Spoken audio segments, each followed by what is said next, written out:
Hello साथियों। हर साल हम लोग भीमा कोरेगांव के ऐतिहासिक संदर्भ को ध्यान में रखते हुए इस कार्यक्रम को कई सालों से लगातार करते आ रहे हैं और आगे भी हम लोग लगातार करते आएंगे। इस संबंध में कुछ बातें मैं आप लोगों को बताना चाहता हूं। सबसे पहले तो ये कुछ लोग जो ठीक से इतिहास नहीं जानते हैं या जिन लोगों के पास ऐतिहासिक समझ नहीं है, वो लोग इसको केवल शौर्य दिन कहते रहते हैं, मगर ये शौर्य दिन नहीं है। शौर्य दिन अगर हम मान ले तो जो पराजित हो गए उन्होंने भी शौर्य दिखाया। मर गए, लड़ते लड़ते मर गए तो वो भी तो शौर्य दिखा रहे थे। लड़ते लड़ते मरने वाले लोगों को भी तो शौर्य दिखाने का मौका मिला, तो शौर्य तो नहीं कहा जा सकता। या उनके लोग जो लड़ते लड़ते मर गए थे, वो लोग तो ये कार्यक्रम मनाने के लिए आते नहीं है। उनको तो आना चाहिए, मनाना चाहिए कि उनके हक के लिए वो लड़ते लड़ते मर गए, मगर वो ऐसा कोई कार्यक्रम नहीं करते हैं। हम लोग इस कार्यक्रम को करते हैं तो ये केवल शौर्य दिन नहीं है। तो हमारे लोगों ने ये लड़ाई लड़ी, और केवल लड़ाई लड़ी नहीं बल्कि लड़ाई जीती। तो जीतने का इतिहास है, और ये इतिहास अगर जीतने का नहीं होता तो बाबा साहब अम्बेडकर भी उन लोगों को मान वंदना देने के लिए नहीं आते। जब बाबा साहब अम्बेडकर मान वंदना देने के लिए आते थे तो इसका मतलब ये है कि निश्चित रूप से इसमें कोई संदेश है जो हमारे लोगों को देने लायक है। वो संदेश क्या है? वो संदेश ये है कि हमारे पुरखों ने ये लड़ाई जीती, तो जीतने के पीछे मकसद था कि जो पेशवा लोग हैं, वो पेशवा लोग हमारे लोगों के पिछवाड़े पे झाड़ू लटकाते थे और मुंह में हंडी लटकाते थे। पेशवाओं के राज में ऐसा होता था, और भारत के दूसरे राज में, दूसरे जगह भी राज था, मगर दूसरे जगह ऐसा कहीं होता हुआ दिखाई नहीं देता, और ऐसा कोई इतिहास उपलब्ध नहीं है। एक तो जाति की समस्या है और जाति के ऊंच नीच की समस्या है, और एक अनटचेबिलिटी की समस्या है। हमारे लोग इसका भी फर्क नहीं समझते। जाति की समस्या ये ऊंच नीच की समस्या है, और अनटचेबिलिटी की समस्या ये छूत अछूत की समस्या है, अस्पृश्यता की समस्या है। ऊंच नीच की समस्या ब्राह्मण छोड़कर सभी के साथ होती थी। इवन क्षत्रियों के साथ भी, अभी क्षत्रियों के जो प्रतिनिधि है उन्होंने अपनी व्यथा बताई, ब्राह्मणों के कंपैरेटिवली उनके साथ भी भेदभाव होता था,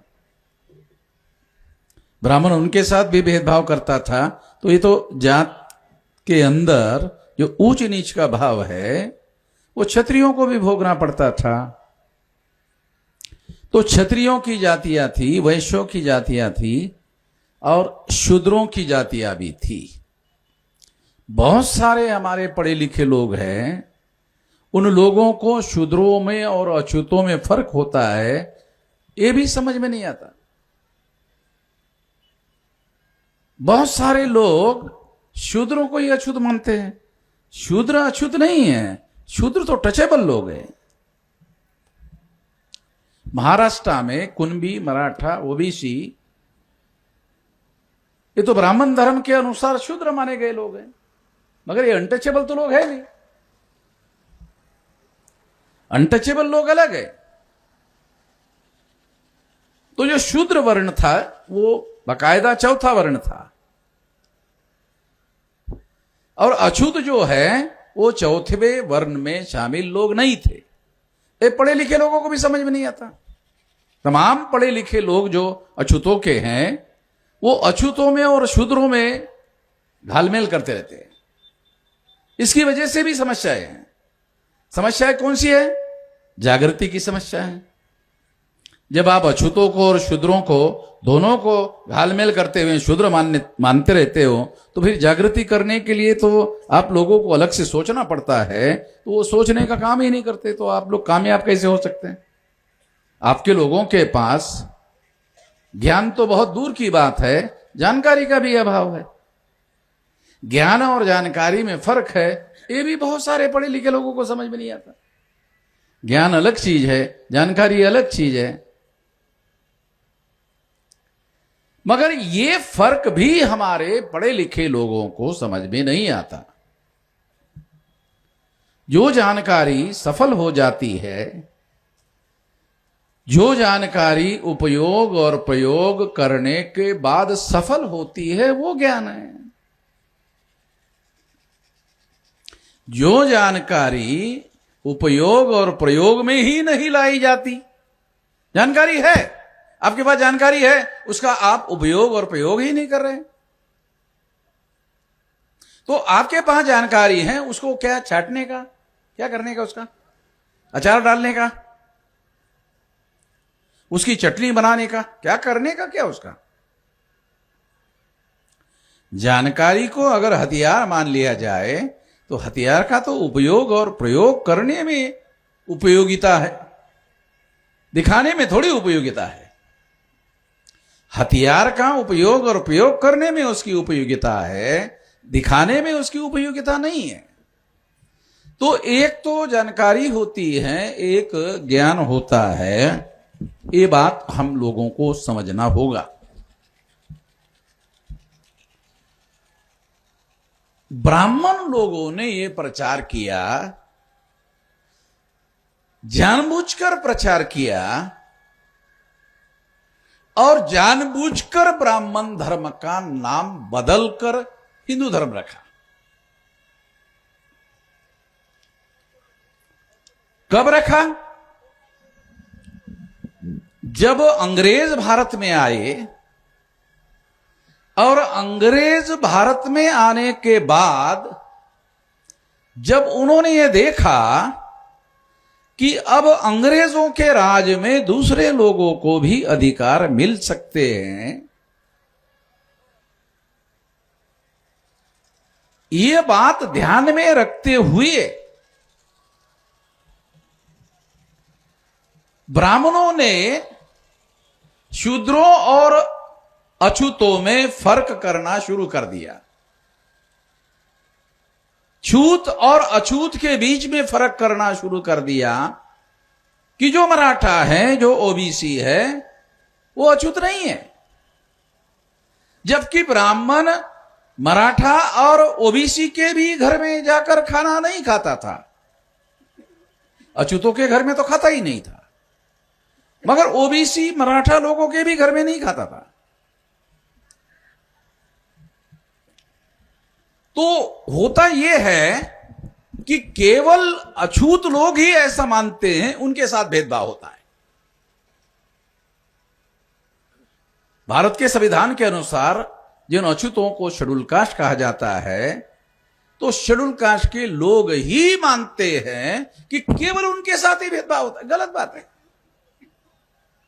शेड्यूल कास्ट के साथ अस्पृश्यता का भेदभाव होता है, और दूसरे जो शूद्र सछूत लोग हैं उनके साथ भी ब्राह्मणों के द्वारा भेदभाव होता है। अगर नहीं होता तो शिवाजी महाराज के साथ ब्राह्मणों ने भेदभाव क्यों किया? वो तो राजा थे। राजा होने के बावजूद भी ब्राह्मणों ने भेदभाव किया, शिवाजी महाराज के साथ भेदभाव किया। शिवाजी महाराज राजा होने के बाद भी राजा नहीं माना। शिवाजी महाराज को राजा होने के बाद भी राजा नहीं मानते थे। राजा के राज में जो प्रशासन होता था वो सारा प्रशासन ब्राह्मणों के हाथ में होता था। इवन शिवाजी महाराज का राज था, प्रशासन ब्राह्मणों का होता था, और सारे फैसले प्रशासन के ब्राह्मण लोग करते थे। जब ब्राह्मण फैसले करते थे तो स्वाभाविक रूप से ब्राह्मण ब्राह्मणों के विरोध में फैसला नहीं करते थे, नहीं कर सकते थे। क्यों नहीं कर सकते थे? ये हाथ को ये कहा जाए कि इस हाथ को काटा जाए, तो ये हाथ नहीं कर सकता। ये हाथ को, राइट हैंड को ये कहा जाए कि लेफ्ट हैंड को जरा काटो, तो राइट हैंड लेफ्ट हैंड को काटने का काम नहीं कर सकता। क्यों? क्योंकि राइट एंड लेफ्ट हैंड दोनों भी एक ही शरीर का हिस्सा है। क्योंकि अगर राइट हैंड लेफ्ट हैंड को काटने का काम करेगा तो शरीर को तो एक ही होने की वजह से वेदना होगी, तो ऐसा तो हो नहीं सकता। स्वाभाविक सिद्धांत को समझाने की कोशिश कर रहा हूं ताकि आपको बात समझ में आ जाए। तो बहुत सारी बातें हैं जो हमारे पढ़े लिखे लोगों को समझ में नहीं आती, और समझ में ना आने की वजह से बहुसंख्याक लोगों का संगठन बनाने के लिए काम करना चाहिए, ऐसा विचार ही हमारे लोगों के दिमाग में नहीं आता।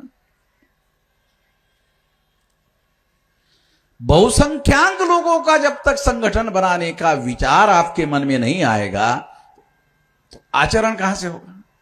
भले तो विचार आएगा, उसके बाद आचरण होगा। विचार ही नहीं आता है, आचरण कहां से हो? और अगर आचरण नहीं हुआ तो फिर परिवर्तन कहां से होगा? परिवर्तन तो सबसे पहले विचार से होता है। विचार को आचरण में लाना पड़ता है, आचरण समाज जीवन में करना पड़ता है, और समाज जीवन में फिर परिवर्तन आता है। इतना सामान्य तो है नहीं। तो बहुत सारी बातें हैं, इन बातों को बदलते हुए परिप्रेक्ष्य में समझना बहुत ज्यादा जरूरी होता है।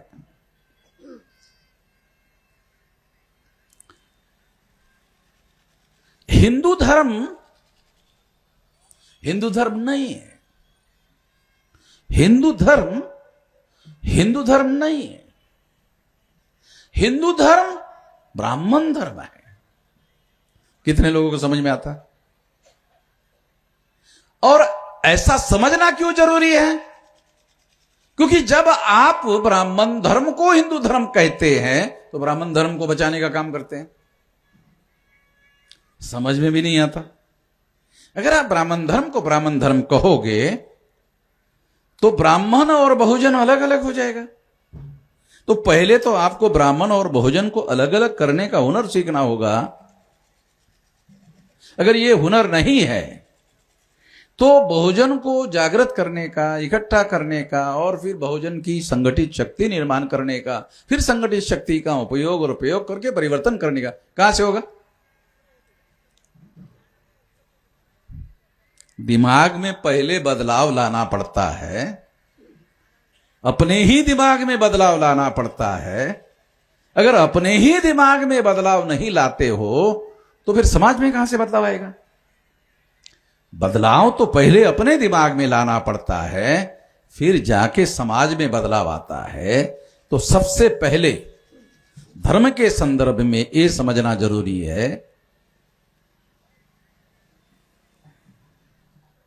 हिंदू धर्म नहीं है। दूसरी बात, हिंदू धर्म ब्राह्मण धर्म है। तीसरी बात, ब्राह्मण धर्म बहुजनों का धर्म नहीं है। चौथी बात, अगर ये बहुजनों का धर्म नहीं है तो जो तुम्हें अक्ल आ गई, जो तुम्हें समझदारी आ गई, वो सारे बहुजनों में आनी चाहिए। सारे बहुजनों में आनी चाहिए तो पहले उसका प्रचार प्रसार करना होगा और दूसरे लोग इस बात को समझने वाले तरीके से दूसरों को समझाना होगा। दयानंद सरस्वती कहा करते थे, ब्राह्मण थे, वो क्या कहते थे? हिंदू मुसलमानों की दी हुई गाली है।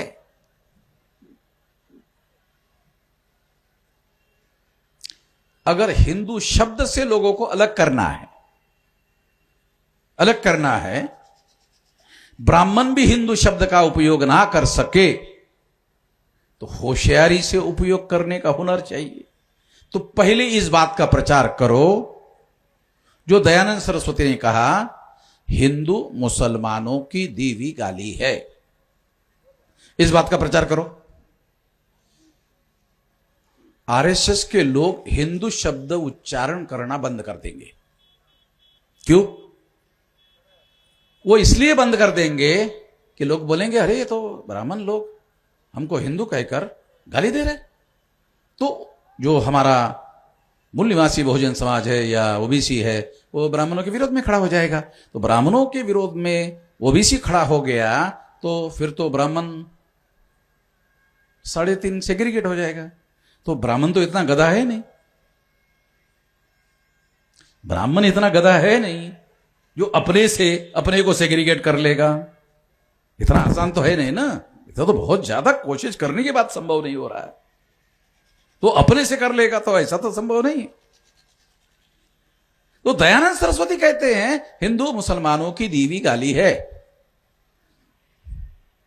अब दयानंद सरस्वती ब्राह्मण नहीं है तो एक ब्राह्मण दूसरे ब्राह्मण की बात इनकार कैसे करेगा? कर नहीं सकता, मुश्किल है। इसलिए जब हमने इस बात का प्रचार शुरू कर दिया, मैंने सोशल मीडिया में जब इस बात को उछालना शुरू कर दिया तो ब्राह्मणों को लगा, अरे तो मुश्किल हो जाएगा, साले हिंदू शब्द का प्रयोग करेंगे तो ब्राह्मण हमारे लिए खतरा पैदा हो जाएगा और ओबीसी के लोग ब्राह्मण के विरोध में खड़े हो जाएंगे। इसलिए उस शब्द का प्रयोग ब्राह्मणों ने करना बंद कर दिया। अब करना बंद कर दिया तो धर्म का नाम रखे क्या? दूसरा सवाल खड़ा हो गया। हिंदू कह नहीं सकते, फिर क्या कहे? तो उन्होंने हिंदू कहना बंद कर दिया और हिंदू कहने के जगह सनातन कहना शुरू कर दिया। तो यह संकट तो मैंने चर्चा शुरू किया इस वजह से ब्राह्मणों के अंदर पैदा हो गया। अगर मैंने चर्चा शुरू नहीं की होती तो ब्राह्मण इस संकट में नहीं फंसता। तो ब्राह्मण को मैंने फंसा दिया, तो वो कहने शुरू कर दिया कि नहीं, हमारे धर्म का नाम सनातन है। ये रिकॉर्डेड बातें हैं हमारे पास में, रिटर्न में है। ब्राह्मणों ने इसको सनातन कहना शुरू कर दिया।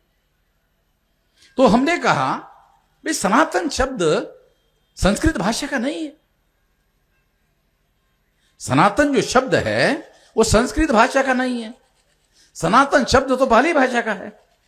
और बुद्ध ने अपने प्रवचन में एस धम्मो सनातनो, ये जो प्रवचन है, इस प्रवचन में एस धम्मो सनातनो, ये धर्म सनातन है। तो अपने धर्म के लिए, बुद्धिज्म के लिए बुद्ध ने कहा कि बुद्धिज्म जो है ये कोई और नहीं, ये सनातन धर्म है। और ये रिकॉर्डेड है। और वेद में सनातन शब्द है नहीं, संस्कृत भाषा में सनातन शब्द है नहीं, ये पाली भाषा से आया हुआ शब्द है। तो ये उधार ब्राह्मण लोग ले नहीं सकते, लिया तो आरोप हो जाएगा तुमने यहां से उधार लिया, ये डॉक्यूमेंट्री एविडेंस है।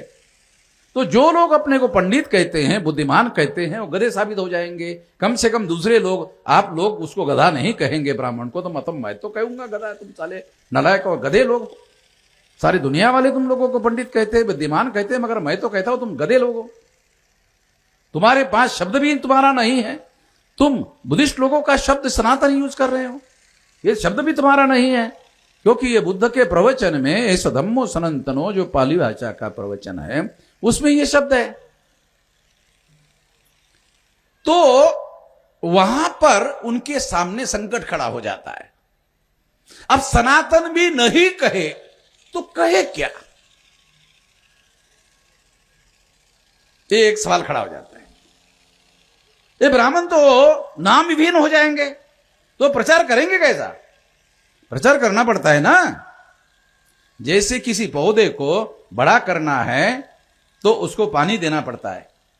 अगर आप किसी पौधे को पानी देना बंद कर दोगे तो कुछ दिन के बाद वो पौधा सूख जाएगा और वो बढ़ना बंद हो जाएगा।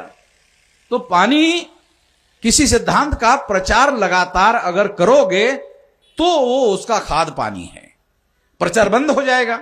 अगर प्रचार बंद हो गया तो वो मामला वही खत्म हो जाएगा, और लोगों के जहन में बार बार अगर वो चीज नहीं आएगी तो लोगों को याद नहीं रहेगा, कोई और चीज लोगों के दिमाग में आ जाएगी, खत्म हो जाएगा मामला। इसलिए ब्राह्मणों के सामने संकट है। भी ब्राह्मणों के सामने संकट है तो वो संकट वो दूर कैसा करते हैं, ये सवाल है। वो कैसे दूर करते हैं? उनके पास मीडिया है, मीडिया का मैनेजमेंट करते हैं और अपनी बात कहते रहते हैं। दूसरा, सारे बहुजन समाज का जन्म से लेकर मृत्यु तक और मृत्यु के बाद जितने संस्कार होते हैं वो सारे के सारे ब्राह्मण करते हैं। तो हमारे लोगों का कोई भी संस्कार ब्राह्मणों के बगैर होता नहीं है, तो वो उनके यहां जाते ही रहते हैं और वो उनके दिमाग में पेनिट्रेट करते ही रहते हैं और अपनी बातें उनको बोलते ही रहते हैं। अगर एक ब्राह्मण किसी बहुजन के घर में गया और उसके घर में ब्राह्मण ने किसी बहुजन के दिमाग में कोई बात डाली, वामन मेश्राम को कैसा पता चलेगी? वो तो आइसोलेशन वाला मामला है, वो कोई अखबार वाला मामला तो है नहीं, वो तो कोई सोशल मीडिया वाला मामला तो है नहीं। अगर सोशल मीडिया में होता तो वामन मेश्राम को मालूम हो जाता। वो तो घर के अंदर गया, घर में सलाह दिया, सलाह उसने मान लिया बहुजन ने, वो तो मुझे मालूम ही नहीं होगा। और जब मालूम ही नहीं होगा तो उसके दिमाग में जो खराबी आएगी उसमें बदलाव कैसे होगा? तो बहुत बड़ी समस्याएं हैं। इस समस्या का समाधान क्या है? इस समस्या का समाधान है लार्ज स्केल तक संगठन बनाओ। और लार्ज स्केल तक संगठन बनाने का जो मामला है वो कहां तक होना चाहिए? बूथ लेवल तक। अब भारत में चुनाव होते हैं, अगर सारे देश भर में चुनाव हो, सार्वत्रिक चुनाव हो, लोकसभा का चुनाव हो, तो भारत सरकार चुनाव आयोग 15 लाख बूथ तैयार करती है। तो हमारे संगठन भी 15 लाख बूथों में होना चाहिए। एक बूथ 1200 वोटर्स का होता है। इसका मतलब है 2-2.5 हजार लोग एक बूथ में रहते हैं, जिसमें 1200 वोटर होते हैं जिनकी उम्र की सीमा 18 साल होती है। सभी लोग 18 साल के नहीं होते हैं, इसलिए 1200 के 2400 हो सकते हैं, 3000 हो सकते हैं, संख्या 3000 हो सकती है, मगर वोटर 1200 ही होते हैं। तो इस तरह से हम लोगों को हमारा संगठन बूथ लेवल तक बनाना चाहिए। अगर आपने बूथ लेवल तक संगठन बनाया और बूथ लेवल तक कम से कम एक कार्यकर्ता आपका अगर है, तो बूथ में क्या चल रहा है आपके कार्यकर्ता को मालूम हो जाएगा। अखबार में खबर आए या अखबार में खबर ना आए, आपको मालूम हो जाएगा कि बूथ में क्या चल रहा है। तो आपका संगठन बूथ लेवल का होना चाहिए। तो इसके लिए 15 लाख बूथ हमारे लोगों को बनानी चाहिए। आप लोग इस बात को गंभीरता से लेते ही नहीं है। अगर आप इस देश में आंदोलन खड़ा करना चाहते हैं, आंदोलन तो खड़ा कर दिया। आंदोलन खड़ा करने से समस्या का समाधान नहीं होगा, जन आंदोलन खड़ा करना होगा। आंदोलन अलग चीज है, वो तो खड़ा हो गया। 769 जिले हैं, उसमें 625 जिलों में हमारा संगठन फैल गया, विशाल संगठन हो गया। 32 राज्यों में बहुत बड़ा संगठन हो गया। हर जगह हमारे कार्यकर्ता हो गए। मगर एक जिले में आपकी शाखा बनना या एक तहसील में शाखा बनना बूथ लेवल का तो नहीं माना जा सकता। बूथ लेवल का संगठन 1200 वोटर पर एक बूथ होना चाहिए, ऐसा चुनाव आयोग का नियम है। मैं तो आपको कह रहा हूं बूथ लेवल का संगठन होना ही चाहिए। मगर जब आप बूथ लेवल का संगठन बनाते हो तो बूथ लेवल का संगठन भौगोलिक नेटवर्किंग होगा। वहां जब आप शाखा तैयार करते हो तो ये एक भौगोलिक शाखा हो गई, बूथ लेवल की शाखा हो गई, जिसमें 1200 वोटर है। अब ये जो 1200 वोटर है कौन है?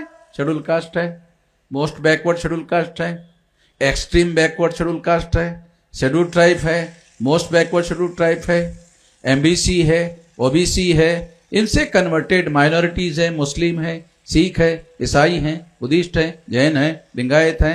14-15 लगभग 1000 वोटर में 15 सामाजिक समूह हैं। तो 1000 वोटर में 15 सामाजिक समूहों के 15 कार्यकर्ता होने चाहिए।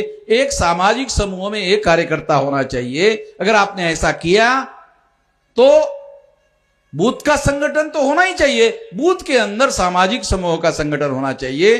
तो दिल्ली में जो भी फैसला होगा वो 15 सामाजिक समूहों तक फैल जाएगा। तो इस देश में कोई शक्ति रेवोल्यूशन को रोक नहीं लगा सकती यदि आपने ऐसा कर लिया। अच्छा, ये करना आपके नियंत्रण में है। ब्राह्मण आपको कह नहीं रहा है कि ऐसा क्यों कर रहे हो, मैं आपको कह रहा हूं करो करो करो। और कितनी बार कहूं करो? मैं सोचता हूं एक बार कहने से शायद आपके भेजे में नहीं घुस रहा है, मैं समझा के घुसा रहा। ऐसा करने से 15 लाख बूथ का संगठन होगा और ये सामाजिक समूहों में 2 करोड़ लोगों का सामाजिक समूह होगा। और 2 करोड़ लोगों का सामाजिक समूहों का अगर आंदोलन आप देश में शुरू करोगे और एक सामाजिक समूह में 10 लोग अगर मोबिलाइज हो जाते हैं, 2 करोड़ इंटू 10, 20 करोड़ लोग सड़कों पर उतरेंगे। अगर 20 करोड़ लोग सड़कों पर उतर गए तो आजादी के आंदोलन में 3 करोड़ लोग गांधी ने उतारे थे, अंग्रेज भारत छोड़कर चले गए। अगर 20 करोड़ लोगों को सड़कों पर आपने उतार दिया तो ब्राह्मण को भारत छोड़ने की जरूरत नहीं है, छोड़ो ऐसा कहने की भी जरूरत नहीं है। वो ये बोलेंगे बेटा आपको हमने विदेश में पढ़ने के लिए भेजा, अब यहां रहने जैसा कुछ रहा नहीं है, मरने के लिए मरने के बाद 7-8 फीट की जगह मिलेगी कि नहीं मिलेगी समझ में नहीं आ रहा है। जिंदेपन में तो मिलेगी कि नहीं मिलेगी पता नहीं, कि मरने के बाद जगह मिलेगी कि नहीं मिलेगी समझ में नहीं आ रहा है। तो बेटा पूछेगा बेटा इतना पिताजी इतना परेशान क्यों हो रहे हो? नहीं, वो अमन मेश्राम सारे देश भर में लोगों को जगा रहा है इसलिए समझ में नहीं आ रहा क्या करें। हमारे लोगों को समझ में नहीं आता, उनको ज्यादा आता है। मेरी बात उनको ज्यादा समझ में आती है, हमारे लोगों को कम आती है। और जैसे ही उनको आती है वो अमेरिका और यूरोप का टिकट निकालते हैं और हमारे लोग अपने गांव से तहसील का टिकट नहीं निकालते, तहसील से जिले का नहीं निकालते, जिले से कमिश्नरी का नहीं निकालते, कमिश्नरी से स्टेट का नहीं निकालते। और इसके लिए अपनी विचारधारा का प्रचार प्रसार करने के लिए अपनी मुंह बजाना पड़ता है, अपना मुंह बजाना है, कुछ नहीं, अपना मुंह बजाना। जैसे मैं बजा रहा हूं ना वैसे आपको मुंह बजाना है और कुछ नहीं करना है। तो ये मुंह बजाने का भी काम नहीं करते हैं हमारे लोग। तो ये जब आप करोगे नहीं, आपके पास साधन नहीं है तो क्या कर सकते हैं वो बता रहा हूं। बगैर साधन के क्या कर सकते हैं ये बता रहा हूं। मैं ये नहीं कह रहा अखबार में आर्टिकल लिखो, तो हमारे लोग जागृत हो जाएंगे। नहीं नहीं, अरे आप जबान चलाओ भाई, अपने सामाजिक समूहों में जबान चलाने का काम करो, समझाने का काम करो, उनके सवालों का जवाब देने का काम करो, और लगातार जब तक सफलता मिलती नहीं है तब तक बोलते रहो, बोलते रहो, बोलते रहो। मैं 50 साल से बोल रहा हूं, मैं तो नहीं थका हूं। अभी मेरी उम्र जितनी हो गई है तो 19 साल में मैंने नौकरी हासिल की और पहले ही दिन से काम शुरू कर दिया। मैं जब नौकरी में गया तो वहां पहले से एक बामसेब का आदमी था, पहले से बामसेब का आदमी था, तो उसको मालूम था अरे जुड़ुल काट का आदमी, वही मुझे मिला। और मिलने के बाद वो मुझे पहले ही दिन शाम को 6 बजे छुट्टी होने के बाद वो सीधा बामसेब की मीटिंग में लेके गया। मैं भी गया। मैं अकेला ही पागलपन करता था, मुझे लगा अरे बहुत सारे पागल है, मुझे अकेले को करने की क्या जरूरत है। मैं पागलों में शामिल हो गया और फिर सारे देश के पागलों का राष्ट्रीय अध्यक्ष बन गया। क्यों बन गया? क्योंकि उनसे भी ज्यादा करने लगा। तो पागलों ने सोचा ये राष्ट्रीय अध्यक्ष के लिए ये आदमी ठीक है, क्योंकि ये हम तो पागल थे, ये ज्यादा पागल है। क्योंकि राष्ट्रीय अध्यक्ष तो ज्यादा पागल होगा वही होगा, कोई थोड़ी होगा। तो मैं नौकरी करते करते करता था, तो मैं ज्यादा पागल होने की वजह से नौकरी छोड़ के करने लग गया। तो लोगों लगा हाँ ये सही पागल है, क्योंकि नौकरी मिली नौकरी तो कोई छोड़ता नहीं है। तो सेंट्रल गवर्नमेंट की नौकरी थी, छोड़ के करने लग गया। और इस वजह से इतना बड़ा विशाल संगठन सारे देश भर में फिजिकली मीटिंग किए, सारे देश भर में 32 राज्यों में फिजिकली जाकर मीटिंगें किया। इतना बड़ा संगठन खड़ा किया और लगातार 50 साल हो गए। तो जब मैं 50 साल से कर रहा हूं और अभी भी नहीं थका हूं, अभी भी ये काम करने के लिए मैं कह रहा हूं, और मैं तब कह रहा हूं जब मैं खुद कर रहा हूं, करते रहने के आधार पर कह रहा हूं कि अभी मैं और 10-20 साल कर सकता हूं। तो बहुत सारे लोगों को लगता है और 10-20 साल तो मैं तो करूंगा जब तक मेरे शरीर में प्राण है, ताकत है। अभी तो मैं ऐसा सीधा खड़ा हूं, सीधा हो ना, ऐसा तो नहीं हो ना, ऐसे सीधा ही हूं। तो इतनी उम्र में आदमी ऐसा झुक जाता है, मैं तो ऐसे ही खड़ा हूं, तो ऐसे ही रहूंगा ऐसा मुझे लगता है, सीधा ही खड़ा रहूंगा ऐसा मुझे लगता हूं। क्योंकि सीधा काम कर रहा हूं तो टेढ़ा होने की क्या जरूरत है, टेढ़ा होने की जरूरत नहीं है। सीधा ही काम कर रहे हैं, सरल काम कर रहे हैं, और सरलता से ही लोगों को हम समझा रहे हैं, और कोई गैर कानूनी काम करने के लिए कह नहीं रहे हैं। संविधान के आर्टिकल 19 के तहत जो हमको मौलिक अधिकार मिला है, केवल अधिकार नहीं मिला है, मौलिक अधिकार है, फंडामेंटल राइट है, ये कहने का, सारे देश भर में घूमकर कहने का अधिकार है, और कोई रोकने वाला नहीं है। मुझे तो किसी ने नहीं रोका, आज तक नहीं रोका, रोक ही नहीं गा सकते। संविधान के आर्टिकल 19 के तहत कोई रोकने का प्रावधान ही नहीं है। और एक प्रावधान है आर्टिकल 32 के तहत, सुप्रीम कोर्ट को पावर दिया गया है कोई रोका ना जाए, सुप्रीम कोर्ट देखरेख करे, कोई रोके ना। ये प्रावधान, ये बाबा साहब अंबेडकर का दिमाग है। उन्होंने संविधान में ऐसा प्रावधान किया कि ये 19 का अधिकार दिया जाता है, दूसरे ताकतवर लोग रोक सकते हैं, तो प्रावधान 32 में किया रोकने का अधिकार नहीं होगा। रोकने की कोशिश करेगा तो रोकने को रोक लगाने का अधिकार 32 में लगा दिया गया है। तो सारी व्यवस्था है, हमको करने की जरूरत है, संविधान के दायरे में करने की जरूरत है, बोलने की जरूरत है, और कुछ करने की जरूरत नहीं। कोई चाकू छुरी बंदूक गोली कुछ भी करने की जरूरत में, तो अपने जिंदगी में इतना सा कुछ, चाकू इतना कुछ नहीं उठाया। चाकू छुरी बंदूक गोली की तो बात मैं करता नहीं हूं, उठाने की तो जोड़ो, आवश्यकता ही नहीं है। ऐसा करने के बावजूद, कोई हथियार ना उठाने के बावजूद, ओडिशा में आरएसएस ब्राह्मणों के लोगों ने हमें अपना राष्ट्रीय अधिवेशन करने से रोका? तो मैं ये समझता हूं उनको डर लगा इसलिए रोका। हमें डर लगा इसलिए नहीं रोका, उनको डर लगा इसलिए रोका। अगर वो डर रहे हैं तो मुझे खुश होना चाहिए, मुझे दुखी होने की क्या जरूरत है? मैं खुश होकर वहां से वापस आया और ऐलान कर दिया, पहले ही वहीं से ऐलान कर दिया। क्या ऐलान कर दिया? कि आरएसएस के हेडक्वार्टर को 22 फरवरी को घेरा जाएगा। ऐलान कर दिया, वो बंद कर दिया, आरएसएस को हेडक्वार्टर को घेरा जाएगा। अब आप बंद कर दो, तो बंद किया नहीं अभी तक, और हम घेरेंगे। जहां तक हम लोगों को प्रोटेस्ट करने का अधिकार है वहां तक संविधान के दायरे में रहकर अपना काम करेंगे। आज तक कांग्रेस के लोग, तमाम संगठन के लोग आरएसएस का बयानों में विरोध करते रहे हैं, किसी ने आरएसएस के हेडक्वार्टर पे जाके विरोध करने का काम नहीं किया। केवल हम लोग हैं जो उसके हेडक्वार्टर में जाकर के विरोध कर रहे हैं। वो लोग ऐसा क्यों नहीं करते? क्योंकि वो भी ब्राह्मण ही है। कम्युनिस्टों के ब्राह्मण हैं, कांग्रेस के ब्राह्मण हैं, सोशलिस्टों के ब्राह्मण हैं। एक ब्राह्मण दूसरे ब्राह्मण का विरोध नहीं कर सकते, और करते हैं तो बयानों में करते हैं, और बयानों में करने के बाद पार्लियामेंट में लड़ाई लड़ने के बाद बीजेपी वाले कांग्रेस के विरोध में, कांग्रेस वाले बीजेपी के विरोध में, पार्लियामेंट में बोलने के बाद दोपहर में खाना खाने के लिए पार्लियामेंट की कैंटीन होती है, वो साइड में बीजेपी वाला बैठता है, ए साइड में कांग्रेस वाला बैठता है, और दोनों मुर्गी का ऑर्डर देते हैं और दोनों मिलके खाते हैं। वो हमारी जैसी लड़ाई नहीं लड़ सकते।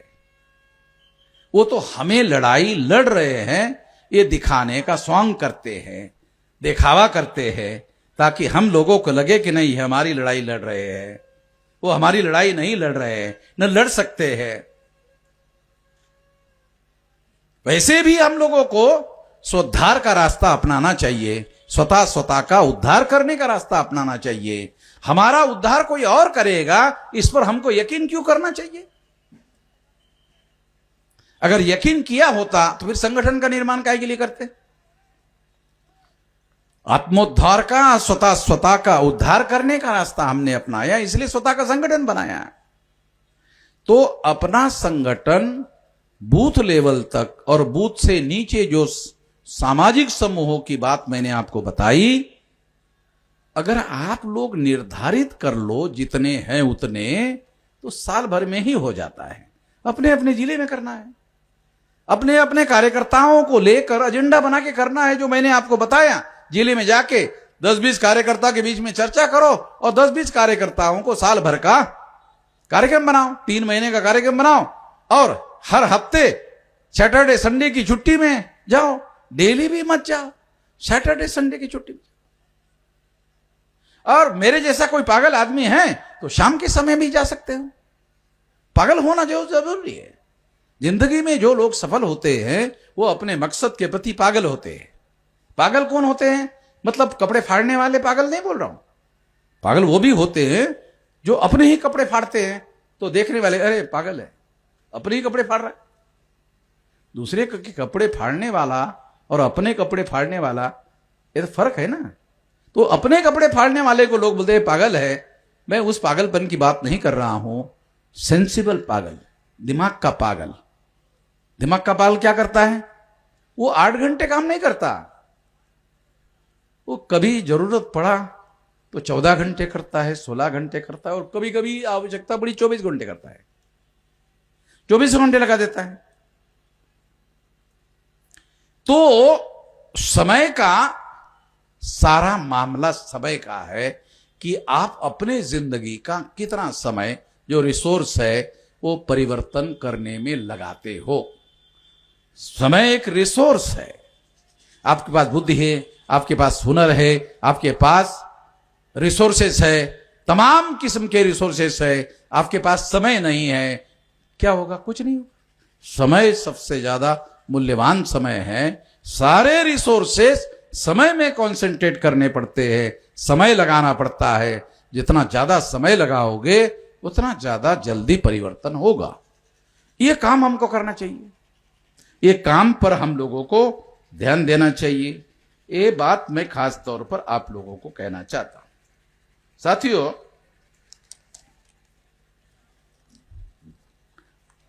ये हर साल कार्यक्रम होता रहेगा, हर साल हम कार्यक्रम करते रहेंगे। तो हम लोगों को इससे जो प्रेरणा मिलती है वो समाज में फैलानी चाहिए।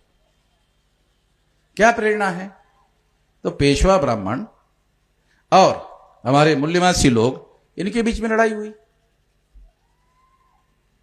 पेशवा ब्राह्मणों में और हमारे लोगों के बीच में लड़ाई हुई, और हमारे लोग पेशवा ब्राह्मणों को परास्त करने में कामयाब हो गए, विजयी हो गए। ये आप लोग सुन रहे हैं, ये विजय का इतिहास। आप लोगों को अपने हद तक नहीं रखना चाहिए, ज्यादा से ज्यादा लोगों तक बोलना चाहिए, और उन लोगों को बोलना चाहिए जिनको पता नहीं है, और उनको केवल बताने का काम नहीं करना चाहिए। हमारे आंदोलन में वैचारिक रूप से लोगों को सहभागी कराने का काम करना चाहिए। ये बात हम लोगों को ध्यान रखना चाहिए, ध्यानपूर्वक ये काम करना चाहिए। साथियों, संभाजी महाराज को ही मारा गया, उसकी हत्या की गई। अगर संभाजी महाराज को मारा गया, उसकी हत्या की गई, तो संभाजी महाराज की हत्या तो ब्राह्मणों ने की। मगर संभाजी महाराज तो राजा थे, उनके पास तो राज था। हैरान करने वाली बात क्या है? मुगल और पेशवा ब्राह्मण आपस में मिल गए। आज ब्राह्मण मुसलमानों के विरोध में बात करते हैं, सारे देश भर में आज ब्राह्मण मुसलमानों के विरोध में बात करते हैं। जो ब्राह्मण आज मुसलमानों के विरोध में बात करते हैं, उन ब्राह्मणों ने मुसलमानों के साथ मिलकर, मुगलों के साथ मिलकर संभाजी महाराज का, बहुजन समाज का खात्मा किया। ये इतिहास है। अगर ये इतिहास है कि मुसलमानों ने, यहां जो पेशवा ब्राह्मण है, उन्होंने मुगलों के साथ मेल मिलाप करके संभाजी महाराज को खत्म किया। ध्यान रखने वाली बात बता रहा हूं, बहुत खास बात बता रहा हूं। आज का ब्राह्मण हमें हमारे बहुजन समाज में आकर मुसलमानों के विरोध की बात बताता है, और मुसलमानों की बार बार मुसलमानों की बात ब्राह्मणों को जाके नहीं बताता। SC ST OBC Kunbi Maratha में जाके बताता है, और इतना बताता कि हमारे लोगों को उतनी ही बात दिमाग में आती, उतनी ही बात समझ में आती, वो सारे फडणवीस के समर्थन में खड़े हो जाते।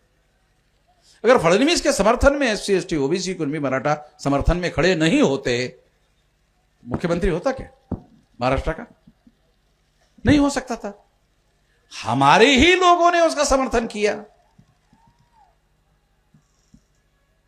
हमारे ही लोगों ने अगर समर्थन किया, इस वजह से अगर ब्राह्मण मुख्यमंत्री हो गया, तो हमको तो कहता है मुसलमानों के विरोध में बातें करता। इतिहास में मुसलमानों के साथ, मुगलों के साथ मेल मिलाप करके संभाजी महाराज को मारा, और आज मुसलमानों के विरोध की बात हमको बता रहा है। हमको बताकर हमको मुसलमानों के विरोध में खड़ा कर रहा है, और नेतृत्व ब्राह्मण के हाथ में रख रहा है। जब नेतृत्व ब्राह्मण के हाथ में रहेगा, तो जिसके हाथ में नेतृत्व रहेगा वही ना मुख्यमंत्री होगा। तो ब्राह्मण मुख्यमंत्री हो गया।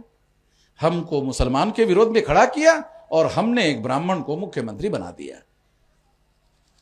अगर हमने नहीं बनाया होता तो फडणवीस मुख्यमंत्री हो गया होता क्या? सारे देश की बात नहीं बता रहा हूं, इधर की, महाराष्ट्र की, ताकि जल्दी समझ में आ जाए। करंट उदाहरण दे के समझा रहा हूं, ताकि जल्दी समझ में आ जाए, जल्दी हमारे लोगों के भेजे में आ जाए। तो ये बातें समझने की है, और समझने के बाद जो समझदारी हमारे अंदर डेवलप हो गई है उसके अनुसार आचरण करने की है और वैसा काम करने की है। अगर इतना एक सबक भी आज की इस चर्चा से हमने सीखा तो हम लोग कामयाब हो सकते हैं। इतना करना है, ज्यादा करने की जरूरत नहीं है। केवल इतना समझना है, 1000 सबक सीखने के बजाय एक सबक सीखो और ये सबक सीखकर उसी सबक के अनुसार काम करो, हो गया। सवाल तो लोगों को संगठित करने का है, चाहे 1000 सबक सीख कर करो या एक सबक सीख कर करो। तो इस तरह से अगर हम लोग कामयाब होना चाहते हैं तो इस तरीके से हम लोगों को संगठित करने की जरूरत है और बहुजन समाज की संगठन निर्माण करने की जरूरत है। केवल जो हमारे विरोध में बोलते हैं, अरे जैसे अभी सोशल मीडिया की कुछ बातें इन लोगों ने, हमारे लोगों ने की कि अभी अंबेडकरवादी लोग हैं, कहा ना, कुछ लोगों ने ऐसा कहा है ना कि अभी ब्राह्मण लोग क्या बोल रहे हैं, अभी सब मुसलमान कोई दुश्मन नहीं है, अंबेडकरवादी दुश्मन, बाकी को छोड़ो, अंबेडकरवादी लोगों को पकड़ो, ऐसा बोल रहे वो लोग। इससे आप लोग क्या सबक लेते हैं? अंबेडकरवादी लोगों को पकड़ो, इसका मतलब है एक जाति के लोगों को पकड़ो, एक जाति के लोगों की पिटाई करो। इसका उपाय क्या है? बहुजनों की 6000 जाति को पकड़ो, ये उपाय है। अगर आप अपने ही जाति में फिर तो आपकी पिटाई करने की जरूरत ही नहीं है, तो आप तो खुद ही अपनी आपकी पिटाई कर लोगे। तो 6000 जाति के लोगों को जगाओ, 6000 जाति के लोगों को जगाने के बाद जोड़ने के बाद शक्ति का निर्माण करो, संगठित शक्ति का निर्माण करो और संगठित शक्ति का उपयोग और प्रयोग परिवर्तन के लिए करो। बस ये करना है। इतना करोगे तो भी बहुत है, और बहुत ज्यादा बात अगर आपको बताऊंगा बदहजमी होने का भी खतरा है, तो जो बताया वो भी वेस्ट चला जाएगा, और ज्यादा बताऊंगा बदहजमी होगा, तो जो हजम हुआ वो भी खराब हो जाएगा, और जो हजम नहीं हुआ वो भी खराब हो जाएगा। तो इतना ही हजम करना बहुत जरूरी है। इतना ही कहना चाहता हूं। धन्यवाद।